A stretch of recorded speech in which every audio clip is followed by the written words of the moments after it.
but, you know, whatever. Anyway, congratulations. You did such a phenomenal job in this movie. You know, where do I even start? Like, do I have enough questions? Oh my goodness. Yeah, okay.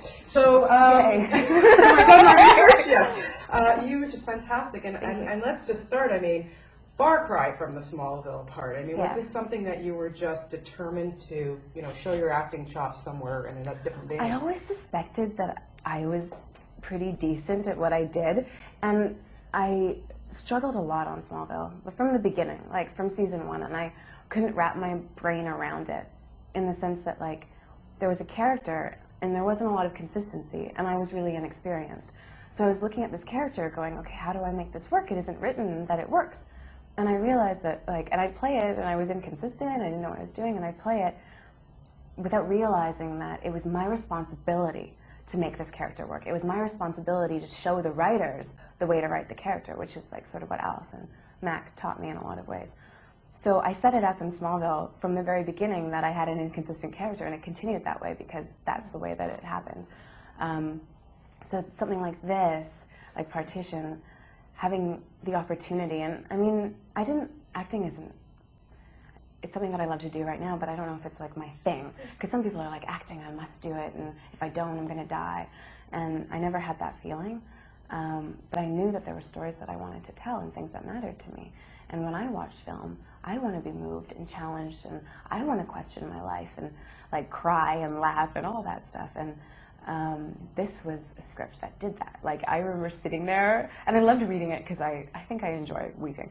So I was like sitting there and like bawling. I was like, oh my God, it's so good.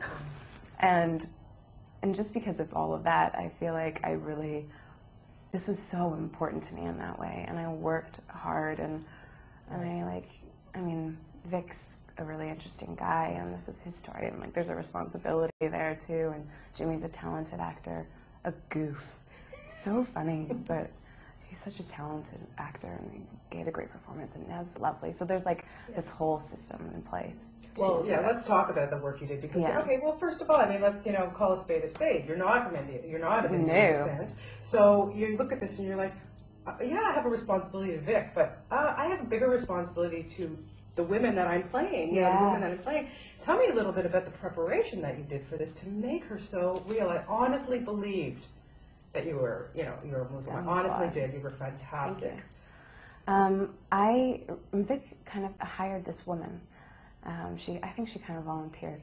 Her name was Rose Bora, and she's from Edmonton. She's Sunni Muslim, isn't like super strict in her religion, and he brought her on, and she actually kind of presented herself. Rose and I are friends now, and she was like, oh my God, a movie about partition, no one's done this before. And there's this character, and this girl who's not Muslim is playing her, and I really want to help her. So she came on and kind of taught me so much. She's so intelligent, knows so much about history, and taught me about partition, taught me about these women. We went around Vancouver and met with a bunch of the local Muslim community. And it's a little different. The girls were talking about their experience, and some of them born in Vancouver, some of them are not.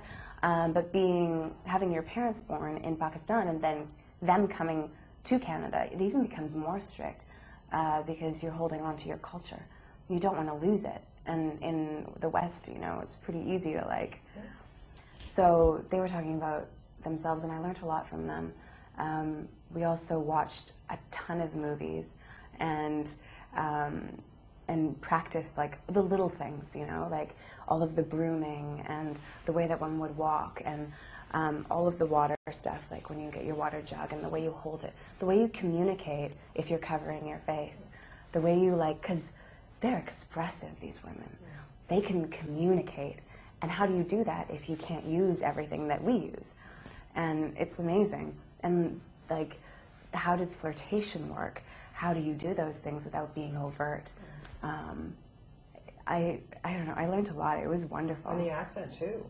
And the accent was like, this is a story. This is my chance to like excuse myself. So Vic wanted a British accent.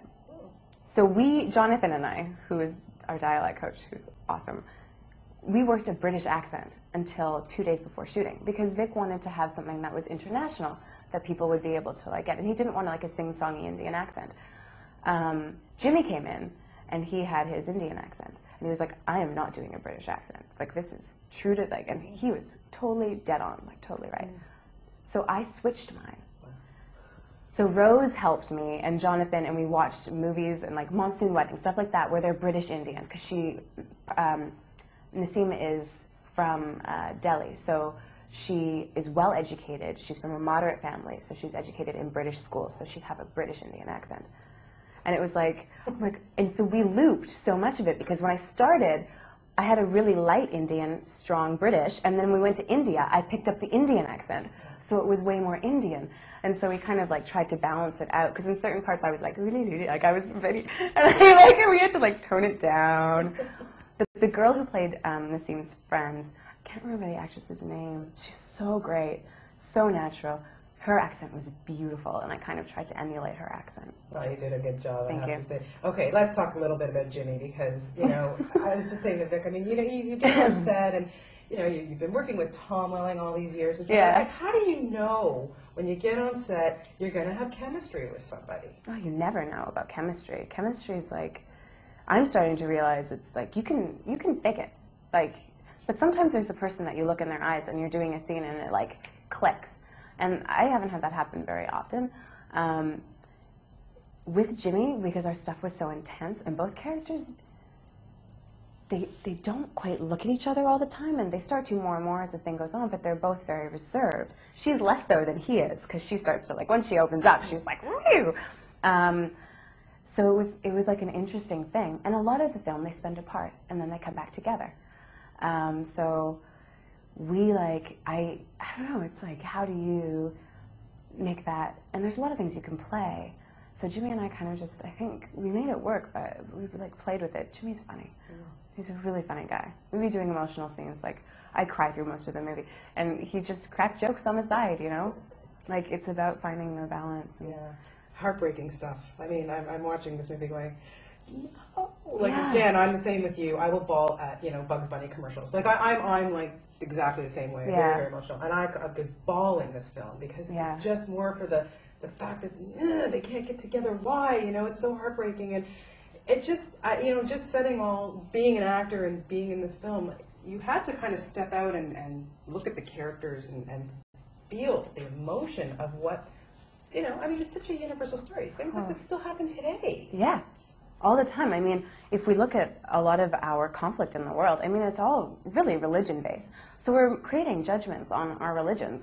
And, like, how can two people who love each other come together when there's all these assumptions, all these judgments placed upon that sort of a situation as if it's wrong? And the funny thing to me is, and Rose, I didn't realize this, and Rose taught me this, she's so smart. I'll just keep pumping her. I always say I love her. Anyway, so Rose told me that in Islam, Christianity, and Judaism, they're all from the same God. So you have the same God, the same dude, and we have different stories, different prophets, different people that we believe came down and, like, represented him. But they all share this common link and this common bond, and we're fighting each other. We're fighting each other because of the, you know, like, what I consider slight differences, but other people consider great differences. It's just a matter of opinion.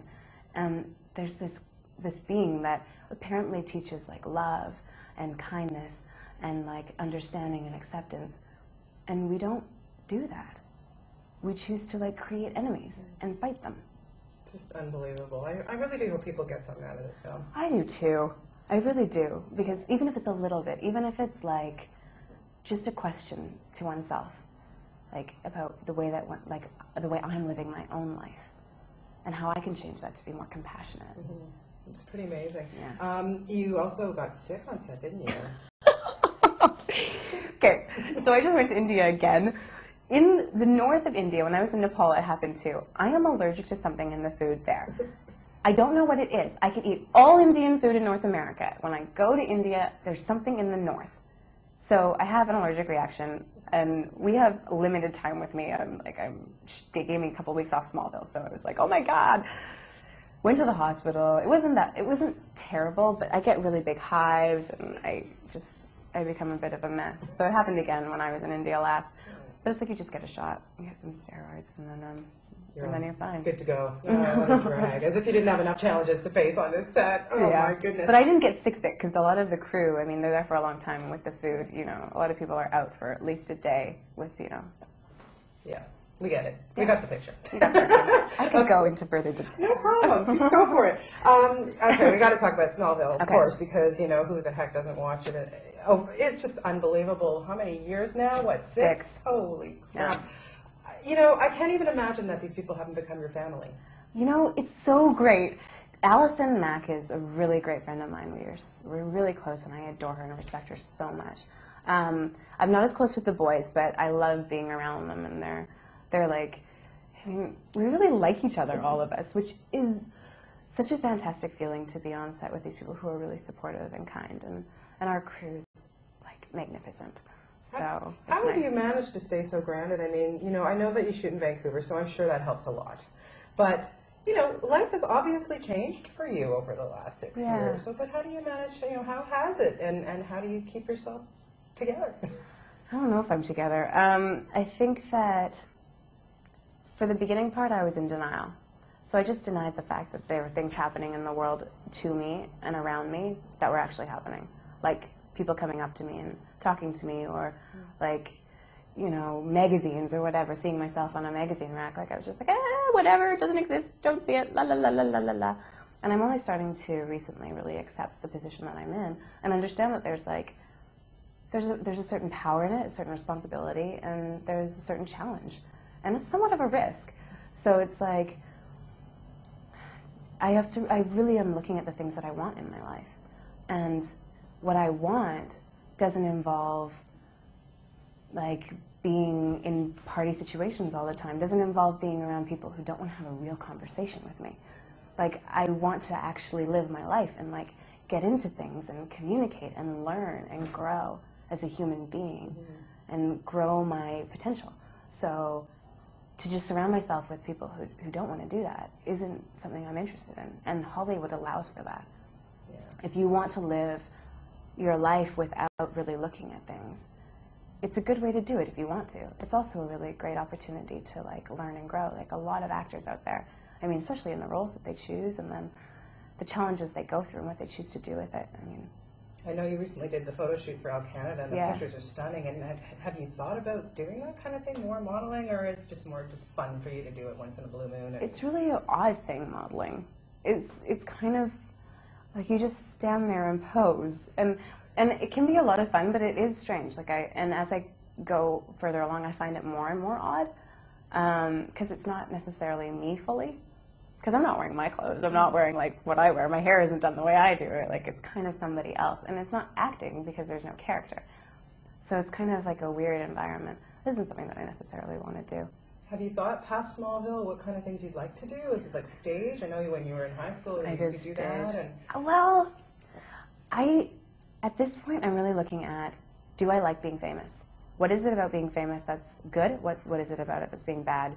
Is it really important to me to act, or is there something else I can do in the world? And those questions are really important, and for me to really look at that is what I'm doing right now. And if I'm going to do roles, I want to do things like Partition, like things that really are challenging and help people to question their lives. That's what I want to do. Good for you. Okay, very quickly I'm going to ask you 5 questions for box office. All right, here we go.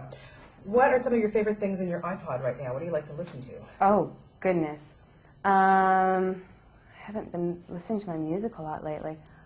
I'm thinking, Jimmy introduced me to this British artist, Amy Winehouse. I love her, she's rad. I really like, I love Beck.